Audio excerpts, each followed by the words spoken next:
Alright, third time is the charm. So, I wanted to make this video, and then I kind of massively changed my mind about what I wanted to put in it, and then I decided to make it anyways. So it might be a little rambly because the video itself, my conclusions themselves are sort of a stream of consciousness. So this video may be that as well.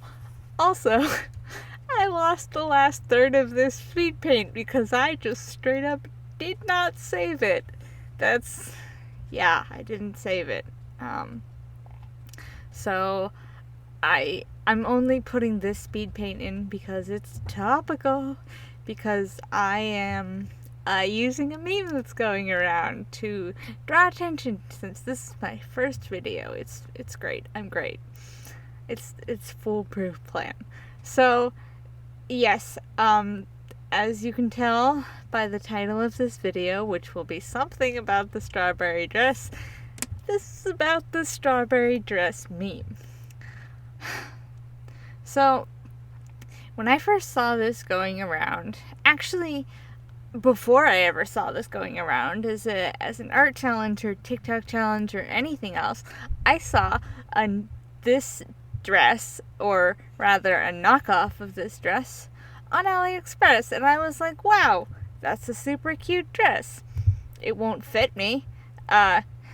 This dress and all of the knockoffs are made exclusively for people with tiny boobs, which is not me. But I was like, wow, that's super cute. Shame it's not in my size. And then I saw the meme going around, and I was like, that's weird that there's this whole thing about this AliExpress dress. That's kind of weird. I don't know. That seems pretty unusual to me.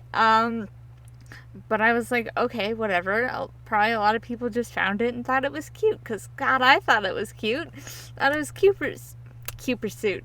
I thought it was super cute. So then I watched a video about this.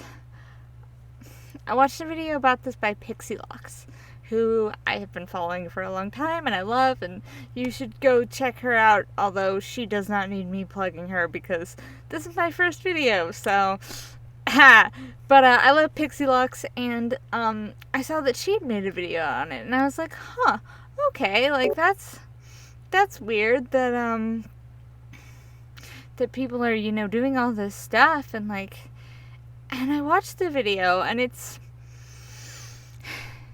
the dress itself is, I believe, around $500. I don't remember the exact price, but it's around $500, which is why so many people are sharing links to the knockoffs and all of that, and I saw that, and it made me mad. I was like, this is boo-hockey. Brouhaha. This is nonsense. How many dumb, almost swear words can I throw into this video? This is just a big old goof. So, I was like, well, that's nonsense. And I actually had this whole conversation with my partner that was really interesting and affected me and changed my view on a lot of things, because I took the position of, oh, well, these knockoffs, as a general rule, I don't support, knockoffs. Somebody made it, somebody whatever. But when it comes to designer stuff, I always took the view of, well, it's not really ethical to charge $500 for a dress. I thought, you're just marking up the price so much because you can get something, for the same amount of material, maybe not quite as nice, maybe not handmade, but you can get something similar for, under $100 somewhere. So I was like, okay, this is ridiculous. And I was going to go on this whole rant about how fashion should be more accessible, and it's really inappropriate, and then I had a talk with my wonderful partner about this, and he kind of opened my eyes a lot, because I am pretty low income, and I have been for most of my life. I'm kind of poor now, and I was high key poor for a good chunk of my childhood. Which isn't me bitching. Like, I live a comfortable life. I just don't have oodles of disposable income. So I would never be able to buy this dress. I could not fathom spending $500 on a dress. I agonize about spending $40 on a dress for like a month before I do it. And that's maybe twice a year that I do that. So I was like, wow, that is ridiculous. I don't know what amount I've been saying. I think it's like 400. I think I said 5 a couple of times. But it's a few $100s. So that's like several times more than I would ever spend. And I was like, wow, this is ridiculous. And I have held this opinion about fashion industry, is that for a lot of brands, the only difference between that and like cheap fast fashion, stuff from Target or The Gap or whatever, is the brand name, and somebody's managed to make a name for themselves. There are a lot of brands that are not amazing quality, that it's just the name that you're paying for, or that aren't super ethical and don't treat their workers very well. And I think that it is absolutely inappropriate, to be charging hundreds of dollars for an article of clothing that your workers, are going to make, maybe if they're lucky, minimum wage on. That is the unfortunate reality of a lot of the fashion world. And then I thought about it, and I know that they are a small business, that they're all, that it's small, that it's women-owned, it's, I think, entirely women-employed, and that's amazing, that's great. But I thought, well, even so, that's kind of absurd, and I did the breakdown, and I said, okay, so I don't know how long this dress is going to take to make, but I would guess that they're making about $30 an hour for timing. Given the time, given the breakdown, that would be, I think, about an average. Just from my sewing experience, which is much less than a professional seamstress. So I was like, okay, so that's a lot of money. That's a lot of money. I work minimum wage right now. So I was like, wow, that's just so much. And I had this conversation with my partner, and he kind of, I thought about it. I thought about the breakdown, about how much work it is, about how much time, the design, how these dresses are, are made with a lot of care, and I realized $30 an hour is reasonable for something like that. It's absolutely reasonable. And the price justifies that. And I don't know for sure that that's what these seamstresses make. This is just a ballpark, but from what I understand, it is, it's a small business. They're pretty close, and all of their employees are paid pretty well. If somebody wants to correct me and show me proof that I'm wrong, I'll go back to swearing these guys are evil. But from what I know, and I thought about that, and I was like, well, that's absurd. I know so many other people that work with their hands that make so much less money. I know a lot of people that do this sort of thing that are minimum wage or just a couple dollars above it, and that's ridiculous that these seamstresses are paid so much, or that they're charging so much. That's absurd. And I realized that I was looking at it totally backwards. Because I had an issue with the fact that they were paying their employees probably a large amount of money for a large amount of work, from what I understand. And and the pay is reasonable, and I think that a lot of people aren't used to that because a lot of people are underpaid in their own fields, pretty dramatically. I I make minimum wage, and I don't gripe about how much I'm paid at my day job. It's a very small business. It's women owned. It's all women. It's something that I really support. So I love my day job. Um, so I don't have an issue with that per se. Uh, I also work in a creative industry. I work with my hands, not to the same degree necessarily, but I do something that is sort of a creative thing. And it's a lot of places, it's a lot. A lot of places are so unethical and so dramatically underpay their employees.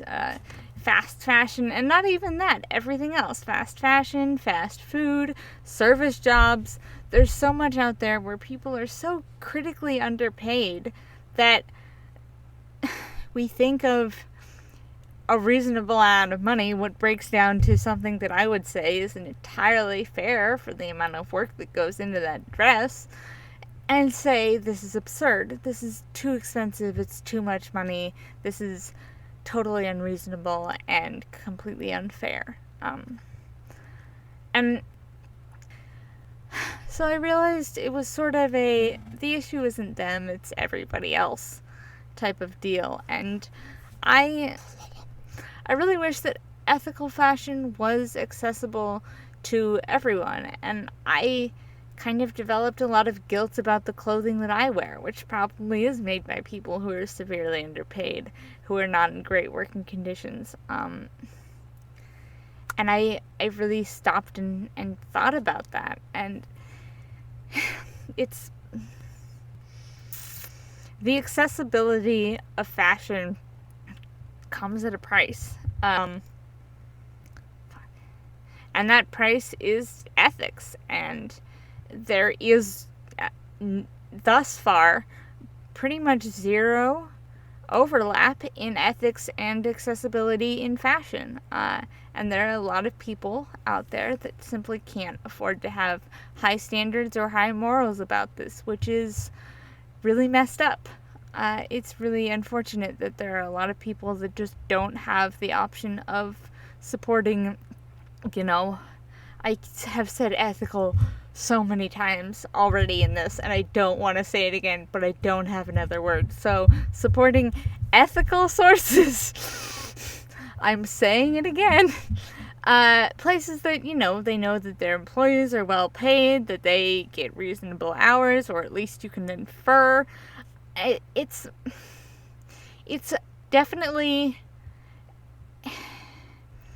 it's a much bigger issue, and it's really the opposite of the problem that I thought it was. This is not some evil company that is just lining their pockets off of basically slave labor like a lot of high fashion brands are.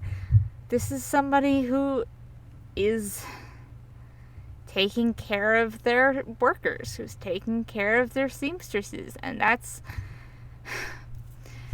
I know I've always had an issue with people who, complain a lot about the minimum wage going up and say, oh, well, I work this trade job, or I'm an engineer, and if I shouldn't be getting the same amount of money as somebody who, is working in fast food. And I have a lot of feelings about the level at which certain jobs, not all, but certain jobs are paid and weighted aside from others. But at the end of the day, the issue is not the fast food worker, or in this case, the seamstresses in either instance, for the knockoffs or the original. It's that nobody should be making a wage that they can't live on. It's not that, oh, this person shouldn't be making the same wage that I do, which is, a livable wage. It's that nobody should have to worry about that. That, sure, I guess I get that there's variation in the type of work that's being done, and I'm not necessarily advocating for paying everybody the same for every piece of work, but I think that there are a lot of really big disparities that we don't think about. It's very much it's not us, it's them issue for me. We, as consumers, as a lot of the fellow people say, are, looking for a more affordable alternative, a knockoff, something like that. They want something that will be cheap for them, that they can have, that's accessible. And for them, and for me, it's something that is not really always at the forefront of your mind. The big oval coochie shape in the middle of the circle chart between ethics and accessibility is a weird spot that isn't very big. In fact, it's pretty friggin' tiny right now. It's really unfortunate. And it's true of almost every industry. In my day job, I have a lot of people that tell me that I overcharge, but I also am not overworked, and I know where the money that I make that doesn't go to me, that goes to the business, is going. I know what it goes to. I know my boss. I know my boss's mom. So yeah, this was long and rambly and weird, and I guess that's all that I wanted to say, is that it's not an issue that we can solve just by, choosing one way or the other, waiting and saving up until we can afford this thing, or buying knockoffs, or any of that. It's a bigger issue that I don't think that people really see in this whole dilemma. So I'm going to keep buying the clothes that I can afford as ethically as I can, and I encourage everyone else to do the same. And I encourage everyone else to talk about this, to talk about how there is an accessibility barrier to ethics in not just the fashion world, but in basically all of consumerism. And that is messed up. That is terrible, that there are things that a lot of people simply cannot afford to have a conscience about. And again, I don't know how to fix it, but I want people to be talking about it. I want people to be thinking about it, because somewhere out there is going to be somebody, or likely a whole bunch of people who do a whole bunch of little things one after the other that do know how to fix it and do know how to make it better. So that's why I'm putting this out there, and sorry if it was long and rambly and weird. I hope this comes across the way that I want it to. And again, sorry about the last chunk of the footage being gone, but I really did not want to scrap this video. It's important to me, and I really wanted to put this out there. So thank you so much for watching. If you want to hit subscribe, a lot of my other videos that I would like to make at some point will not be nearly this rambly or serious or heavy, and will hopefully end on a less ambiguous, at best, conclusion. So thank you again for watching. I'll have my Instagram where all of my art, including the finished piece for this speed paint, down below. And yeah, if you want to go check me out there, follow me, and any other fellow artists that find me, feel free to hit me up. I totally would love to make artist friends. So yeah, go check that out. hit the subscribe if you want to hear me rambling like a doofus anymore, and have a wonderful day wherever you are.